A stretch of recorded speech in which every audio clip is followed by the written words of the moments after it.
strive to just be good enough. You ever hear yourself say that? This is one of these lies that we can perpetuate in our head if we allow it. Good enough for who? God? Someone else? Your children? Your boss? Who is it when you say that? If I could just be good enough.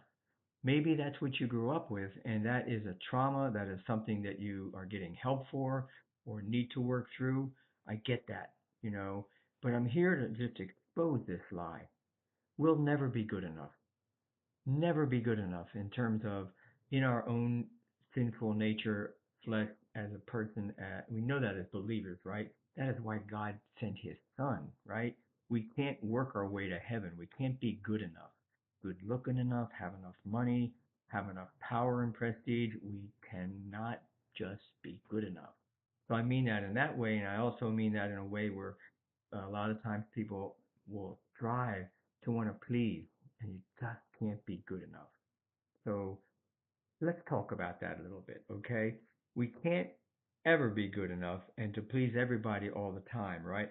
Secondly, it's not good to be driven by people pleasing and approval seeking. So this generates a lot of anxiety, which sometimes can lead to depression. I've seen it so many times over the years where people are stuck trying to please that parent, trying to please that spouse, trying to please that boss, and they can't hit the mark because the target keeps moving, right? And approval driven people also set themselves up for a lot of angst and anxiety. And thirdly, you can always improve, okay?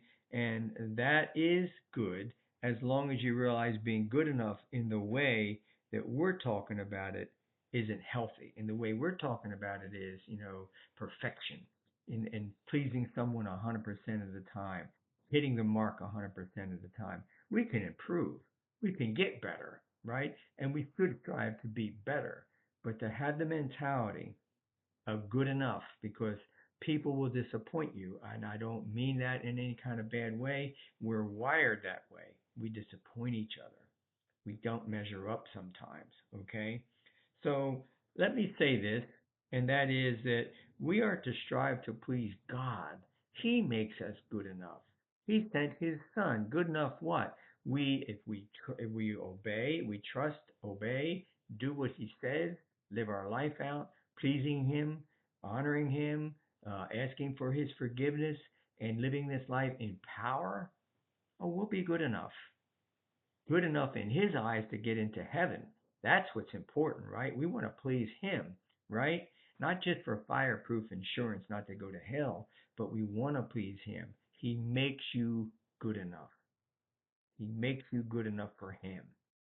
And you have to strive to please him. You can't just take this in a flippant way. But be good enough for people, good enough for the world? No. Okay? So, and he knows we're doing our best. Okay? So I'm going to leave it at that here in this video. And that is, don't strive with that mentality, if I could just be good enough, then I'll win their approval. I wouldn't. I begin to look at that. I'd challenge that cognition. I'd challenge the belief behind that. Is that even realistic? God bless you.